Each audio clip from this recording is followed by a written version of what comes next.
ಕೆಲವು ವ್ಯಕ್ತಿಗಳು ಏನು ಅಂದ್ರೆ ಕೆಲವು ವಿಷಯಗಳಿಗೆ ಕೆಲವು ಒಂದು ತತ್ವ ಸಿದ್ಧಾಂತಗಳಿಗೆ ತಮ್ಮದೇ ಆದ ನಿರ್ಣಯಗಳಿಗೆ ತಮ್ಮದೇ ಆದ ಚೌಕಟ್ಟಿನೊಳಗಡೆ ಬದುಕೋದನ್ನ ಕಲ್ತುಬಿಟ್ಟಿರ್ತಾರೆ.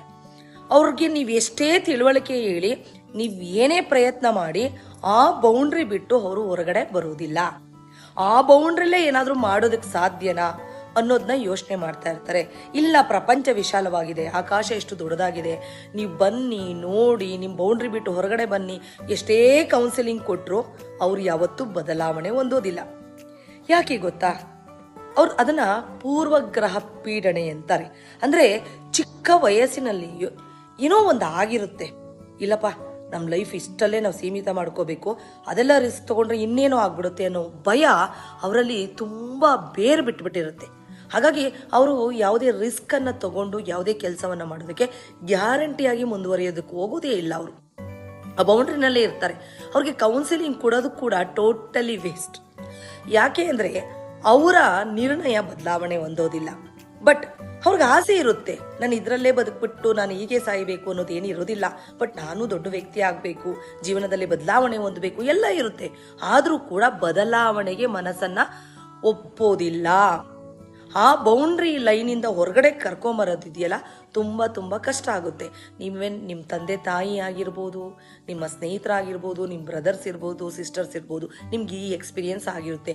ಅವಳ ಬಿಡಪ್ಪ, ಆ ಬೌಂಡ್ರಿ ಬಿಟ್ಟು ಹೊರಗಡೆ ಬರೋದಿಲ್ಲ ಅನ್ನೋ ಎಕ್ಸ್ಪೀರಿಯನ್ಸ್ ನಿಮ್ಗೆ ಆಗಿದ್ರೆ ಅಂಥವ್ರನ್ನ ಹೊರಗಡೆ ಕರ್ಕೊಂಬರೋದು ಹೇಗೆ ಅನ್ನೋದಾದರೆ ನನ್ನ ಕಡೆಯಿಂದ ಒಂದು ಟಿಪ್ಸ್. ಅವರ ಮುಂದೆ ಪದೇ ಪದೇ ನೀನು ಏನು ನಿಯಮವನ್ನು ಹಾಕ್ಕೊಂಡಿದ್ಯಾ ಆ ನಿಯಮವನ್ನು ಬಿಟ್ಟು ಹೊರಗಡೆ ಬಂದಿರೋದ್ರಿಂದ ನಾನು ಹೇಗಿದ್ದೀನಿ, ನನ್ನ ಲೈಫ್ ಸ್ಟೈಲ್ ಹೇಗಿದೆ, ನನ್ನ ದುಡಿಮೆ ಹೇಗಿದೆ, ನನ್ನ ಅಚೀವ್ಮೆಂಟ್ ಹೇಗಿದೆ ಅನ್ನೋದನ್ನ ಅವರ ಕಣ್ಣು ಮುಂದೆ ನೀವು ಪದೇ ಪದೇ ಸಾಬೀತು ಮಾಡಬೇಕಾಗುತ್ತೆ. ನೀವು ಅವ್ರಿಗೆ ಎಕ್ಸ್ಪ್ಲೈನ್ ಮಾಡಿ ಕೌನ್ಸಿಲಿಂಗ್ ಕೊಟ್ಟರೆ ಖಂಡಿತ ಅವರು ಬದಲಾವಣೆ ಹೊಂದೋದಿಲ್ಲ. ಬಟ್ ನಿಮ್ಮ ಲೈಫ್ ಸ್ಟೈಲ್, ನಿಮ್ಮ ವ್ಯಕ್ತಿತ್ವ, ನಿಮ್ಮ ಅಭಿವೃದ್ಧಿ, ನಿಮ್ಮ ಸಾಧನೆ ಅವರ ಕಣ್ಣು ಮುಂದೆ ಯಾವಾಗ ಪದೇ ಪದೇ ಪದೇ ನಡೀತಾ ಹೋಗುತ್ತೆ, ಆಗ ಅವರು ಒಳಗಡೆ ಪ್ರಶ್ನೆ ಮಾಡೋದಕ್ಕೆ ಪ್ರಾರಂಭ ಮಾಡ್ಕೋತಾರೆ. ನನ್ನ ಕೈಲಾಗಲ್ವಾ? ಅರೆ, ನನ್ನ ತಂಗಿನೇ, ನನ್ನ ತಮ್ಮನೇ, ನನ್ನ ಅಣ್ಣನೇ, ನನ್ನ ಸಂಬಂಧಿಕನೇ ಇಷ್ಟೆಲ್ಲ ಮಾಡ್ದ, ಅಲ್ಲ ನನ್ನ ಮಕ್ಕಳು ಇಷ್ಟು ಅಪ್ಡೇಟ್ ಆದರು, ನಾವು ಯಾಕಾಗಬಾರ್ದು? ಅಯ್ಯೋ, ನಾವೇನೋ ಕಳ್ಕೊಂಬಿಟ್ಟಿದ್ದೀವಿ, ಇದು ಬೇಡ, ಅಪ್ಪ ಹಾಕಿದ ಆಲ್ಮರ ಬೇಡ, ಬೇರೆ ಏನಾದರೂ ಮಾಡೋಣ ಅಂತ ಸ್ವಲ್ಪ ಹಂತವಾಗಿ ಹೊರಗಡೆ ಬರ್ತಾರೆ. ಖಂಡಿತ ಅವರು ಕೂಡ ಅಭಿವೃದ್ಧಿ ಹೊಂದೋದಕ್ಕೆ ಸಾಧ್ಯ ಆಗುತ್ತೆ. ನಾನು ಹೇಳ್ತಾ ಇರೋ ವಿಚಾರ ಕೆಲವು ಮೂಢನಂಬಿಕೆಗಳ ಬಗ್ಗೆನೇ ಹೊರತು ಕೆಲವು ಆಚರಣೆಗಳು, ಒಳ್ಳೆಯ ಗುಣಗಳನ್ನು ಬಿಟ್ಟು ಬನ್ನಿ ಅಂತ ನಾನು ಹೇಳ್ತಾ ಇಲ್ಲ.